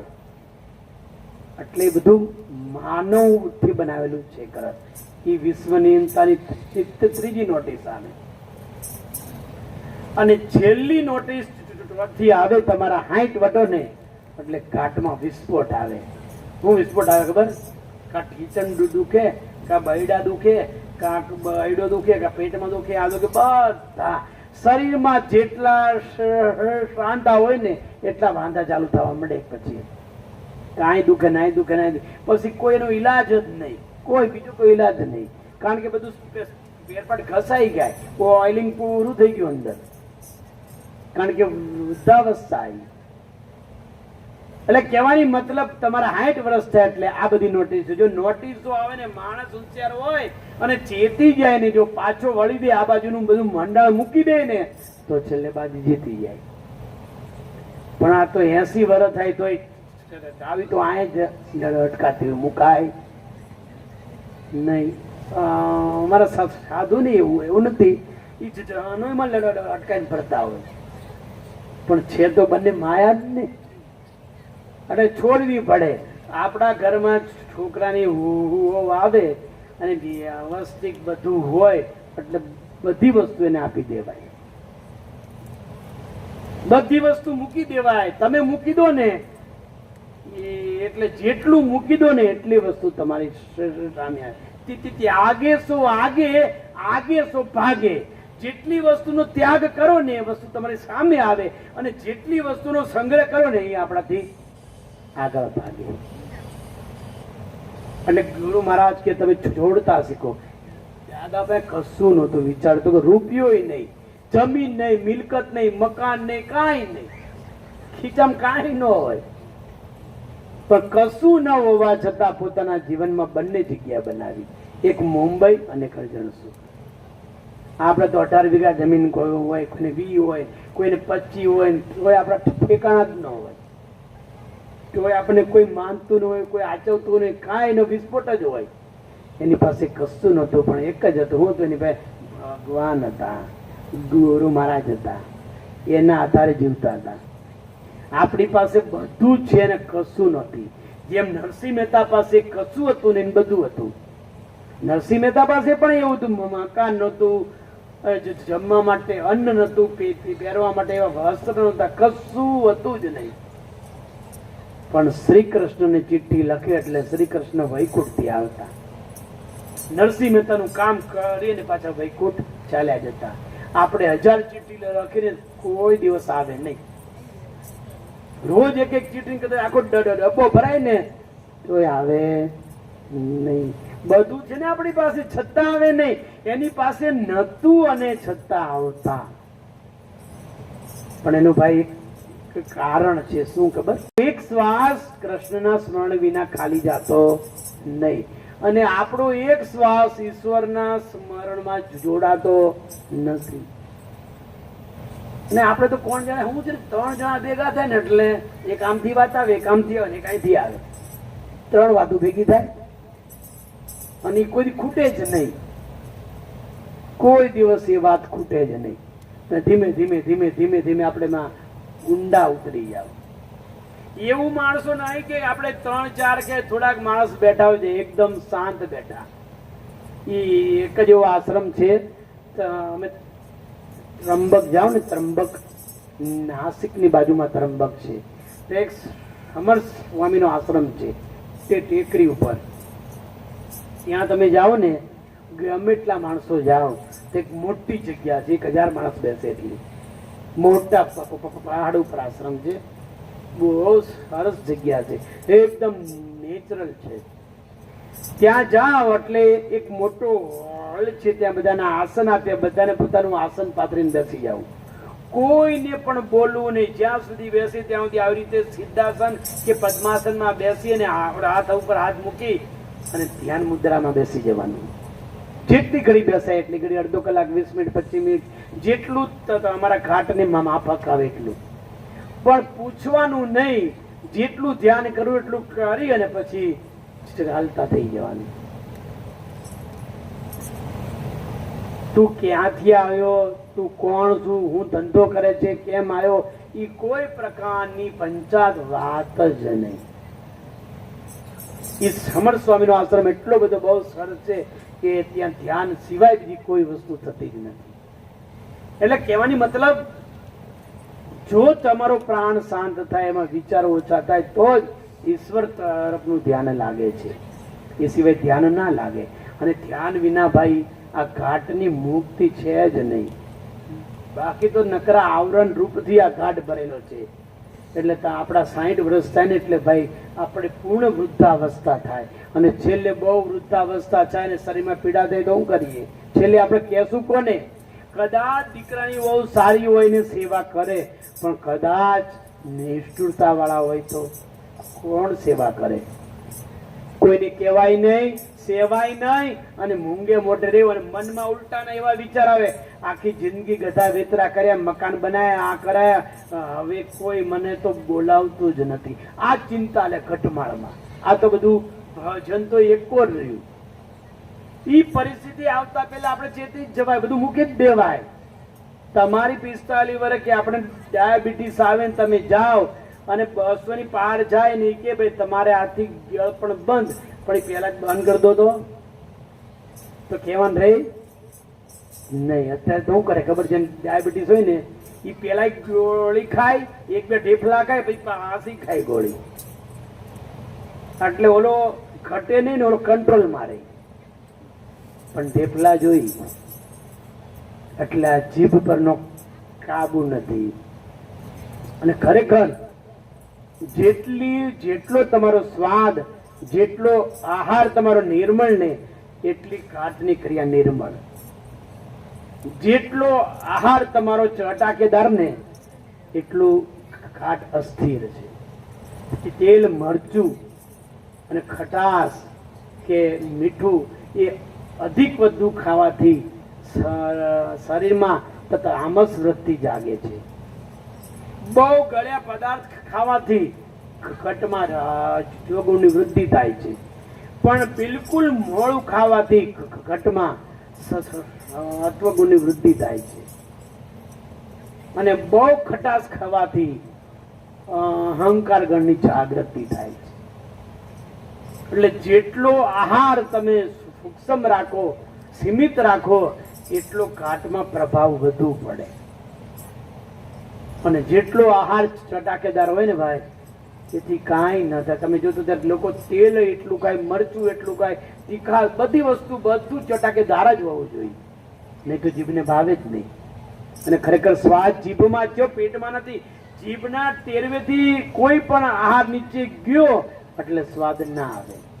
જીભ ઉપર જ સ્વાદ છે અને જીભના ટેરવે જ છે. આ સ્વાદ હાટુથી આપણે આટલી બધી માથાકૂટ કે મથામણ કરીએ છીએ. પણ ખરેખર આ બધું વસ્તુ આપણા માટે નકામી છે. જેની કંઈક સાધના કરવી છે, ભજન કરવું છે, જે કંઈક જીવનમાં પામવું છે, એના માટે આ નકામું છે. અને બહુ આવું ખાવ ને ભાઈ, પણ છેલ્લે કાટ કામ ન કરે. એક માજી હતા ને, એને જીવનમાં પહેલા એના યુવાની અવસ્થામાં બહુ મીઠું ખાધું. મીઠું એટલે શાકમાં તો નાખે, પણ સાઈડમાં મીઠું ને મરચું લઈને ખાય. પછી જ્યાં સુધી શરીરમાં શારીરિક શક્તિ જ્યાં સુધી હતી ત્યાં સુધી વાંધો નહીં, પણ વૃદ્ધાવસ્થા આવીને એટલે આખા શરીરમાં ઠવડ ચાલુ થઈ. નકરું ઢવડ્યા જ કરે, ઢવડ્યા જ કરે, ક્યાંય મેળ પડ્યો નહીં. છેવટે મરતા સુધી ઢવડ મટી નહીં. આ આહારનો પ્રતાપ છે. જેવો આહાર રાખો એવી ધીમે ધીમે વિકૃતિ. આ ઝેર એક દી ખાધી મેળ ના આવે, પણ લાંબા સમય એનો આહાર કરવાથી છેલ્લે આ તમારું સ્વરૂપ વિકૃતિ ધારણ કરે છે. પણ જો જીવનમાં એની પર કંટ્રોલ હોય તો આપણને છેલ્લે વાંધો ના આવે. નથી કહેતા જીવ્યા તો જેમ તેમ, પણ મરશો કે કેમ કેમ. જેમ તેમ કરીને જિંદગી તો પૂરી કરી નાખી, પણ છેલ્લે મળતી વખતે આપણે કરશું શું ભાઈ? આપણું ધ્યાન રાખશું કઈ બાજુ? મંત્રમાં, ફોટામાં, ગુરુમાં, ઈષ્ટમાં ક્યાં રાખશું? એ આપણને ખબર નથી. અને જો ખબર ન હોય ને આપણા વડવાઓ કે આપણા રિશ્તેદારો આવીને બધા ભેગા થઈ અને બધા એક એક ચમચી પાણી પાય, પછી દહીંની ચમચી નાખે, સાકર નાખે, તુલસી નાખે, અને એ બધું કંઠસ્થ હલવાઈ જાય ને જીવ રફે દફેથી ચાલ્યો જાય. પછી કે માડી બાપા બોલતા નથી, ઈચ્છા છે, પણ માડી બાપા બિચારા ક્યાંથી બોલે? બધું અંદર હલવાઈ ગયું છે. પણ મનમાં વિચારે કે શાંતિથી જીવા દેતા નથી, પણ શાંતિથી મારવાય દેતા નથી. અને જો ખરેખર ખવડાવવું હોય ને તો જીવતા જ ખવડાવી લેવા. માતા પિતાની કે સાસુ સસરાની સેવા કરવી હોય તો જીવતા જ કરવાની. અને ચૈતન્ય સેવા કહેવાય, એ ચૈતન્ય સેવા જીવતાની જ કરાય, અને એનું ફળ આપણને પ્રાપ્ત થાય છે. ગાઢ છૂટ્યા પછી છેલ્લે તો કશું કરવાનું થતું જ નથી ભાઈ. એને છેલ્લે અગ્નિ સંસ્કાર જ આપવાના રહે છે. પણ જીવ્યા તો જેમ તેમ, પણ મરશો કેમ કેમ. જો જિંદગીમાં જો કોઈ ગુરુ મહારાજની કૃપા હોય, કોઈ અંશ ગુરુમુખી હોય, તો જિંદગીમાં પાછો વળે છે. અત્યાર સુધીની જિંદગી જેટલી ગઈ તેટલી જવા દો, પણ હવે જે શ્વાસ આ છે એની પર વિચાર કરો. આપણે 40 વર્ષ ગયા, 50 વર્ષ ગયા, કોઈના 60 વર્ષ ગયા, કોઈના 30 35 ગયા. એ જે જિંદગી જતી રહે એની ચિંતા ના કરો, પણ જે જિંદગી આવવાની છે એની પણ ચિંતા ના કરો. અત્યારે વર્તમાન કાળને તમે પકડી લો. અત્યારે શું કરવું એ તે આજનો દિવસમાં શું કાર્ય કરવું એ જાણી લો. આજનો દિવસ સફળ બનાવી લો. આવતા દિવસોમાં ભજન કરવું કે ના કરવું એ વાત બીજી કોણ રહી, પણ આજનો દિવસ આવ્યો છે આપણા માટે 24 કલાક. તો આ 24 કલાકનો ઉપયોગ કરી લો કે 24 કલાકમાં કમસે કમ 30 થી 35 મિનિટ ઈશ્વર સ્મરણમાં જવું જોઈએ. તો છેલ્લે આપણી અરજી ભગવાન સાંભળે. જેમ નરસિંહ મહેતાની ચિઠ્ઠી શ્રી કૃષ્ણે લીધી ને હાથ, એમ જો આપણી કઈ કમાય હોય ને ભાઈ કઈ, તો આપણી અરજી ભગવાન સાંભળે અને છેલ્લે આપણું મૃત્યુ સુધારે છે. એટલે શું ખબર, એ કઈ આકાશમાંથી ભગવાન આવે નહીં, પણ છેલ્લે મરતી વખતે આપણી બુદ્ધિમાં આવા વિચાર આપે, જ્ઞાન કરી કરે, કઈ યતિ આપે આપણને કે છેલ્લે સમય આપણને એનું નામ સ્મરણ સિવાય કોઈ વસ્તુ આપણે દ્રષ્ટિમાં ન આવે. એનું નામ સ્મરણ કરતા કરતા આપણો જીવ જાય. કોઈ સંતે લખ્યું છે કે ભક્તિ કરતા છૂટે મારા પ્રાણ પ્રભુજી, એવું માંગુ છું. રહે જન્મો જન્મ તારો સાથ ગુરુજી, એવું માંગુ છું. ભક્તિ કરતા છૂટે મારા પ્રાણ પ્રભુજી, એવું માંગુ છું. ઈશ્વરનું સ્મરણ કરતા કરતા જો આપણો જીવ જાય ને ભાઈ, એ મૃત્યુલોકમાં સારામાં સારો પ્રસંગ કહેવાય. આ મૃત્યુ દેવલોકમાં પણ દુર્લભ છે. જાગ્રતમાં ઈશ્વરનું સ્મરણ કરતા કરતા ઘાટ છૂટવો જોઈએ. આટલી કશું ના થાય તો કાંઈ નહીં, આટલી સાધના ફરજિયાત કરવી જોઈએ. તો આ માનવ ઘાટ સાર્થક ગણાય. તો માનવ ઘાટમાં આવું સારું ભગવત કાર્ય કરવું કહેવાય. આ એક ઘર જ છે ભાઈ, જે આપણે અત્યારે ભેગા થયા એ ઘર નિમિત્તે જ ભેગા થયા ને. એ કે નવા ઘર મકાન લીધા, એમાં શુભ પ્રારંભ કરવાનો. અને આમાં પણ જો શુભ બનાવવું તો આપણે ઈશ્વરને પ્રાર્થના કરવી પડે કે પ્રભુ તો ઘરમાં આવીને વાસ કર. પછી પ્રભુ એમનું વાસ પણ ના કરે. એના માટે તમારે નિયમિત સવાર સાંજનું પાઠન પૂજન કરવું પડે. સવારે કઈક મંગલા શણગાર કરવી પડે, સાંજે સંધ્યા આરતી કરો, રોજ થોડો ગ્રંથનો અભ્યાસ કરો અને જેટલું બને તેટલું ભજન સ્મરણ કરવું પડે. ખૂબ ભજન સ્મરણ કરતા કરતા કરતા આપણું ઘર પવિત્ર થઈ જાય. અને આમ કરતા કરતા આખા ઘટમાં પોઝિટિવ આખી ઉર્જા ઉત્પન્ન થઈ જાય. એટલે ઘરમાં જે માણસ આવે ને ઘરમાં બધાને શાંતિ અને સુકૂન મળે, એને ઘર કહેવાય ભાઈ. જે ઘરમાં રહેવાથી કે કોઈ આવે એને ખૂબ શાંતિ અને સ્થિતિવંત પામે અને સ્થિર થાય, આ જ ઘરનું માતમ કહેવાય. માટે જે આપણે ઘર માટે જ ભેગા થયા કે ઘરનું ઉદ્ઘાટન કરો, શુભ મુહૂર્ત ગણો, કે વાસ્તુ પૂજન કરો, કે ઘરમાં રહેવા માટેનું પ્રયાણ કરો, એના માટે પ્રભુને પ્રાર્થના કરવાની કે એ પ્રભુ કે આ બ્રહ્માંડમાં તમે ગમે ત્યાં રહેતા હોય, પણ મારા ઈંટું માટી સિમેન્ટથી બનાવેલા જે નિર્જીવ જે ઘર છે એ ઘરમાં આવીને તમારો મુકામ કરો, તમારો ભાવ પ્રેરિત કરો, કે એનાથી જે ઘરમાં રહેનાર બધા સભ્યો, જે બાળકો તમારા પ્રત્યે પ્રેમ અને ભાવના જાગે. અને ભાઈ પ્રેમ અને ભાવના હોય ને તો જ ઈશ્વરની ભક્તિ થઈ શકે. ભાવ અને પ્રેમ વગર ઈશ્વરનું ભજન થઈ શકતું નથી. એટલે ગુરુ મહારાજની કૃપા હોય, પરમ ગુરુની કૃપા હોય તો આપણે જે ઘરમાં વાસ્તુ એટલે પૂજન કરી અને રહેવા જઈએ એ ઘરમાં પરમ ગુરુનો અને ગુરુ મહારાજનો મુકામ થાય. અને જે ઘરમાં પરમ ગુરુ અને ગુરુ મહારાજનો મુકામ થાય એ ઘરમાં કદાપી જમદૂત પ્રવેશી શકતા નથી.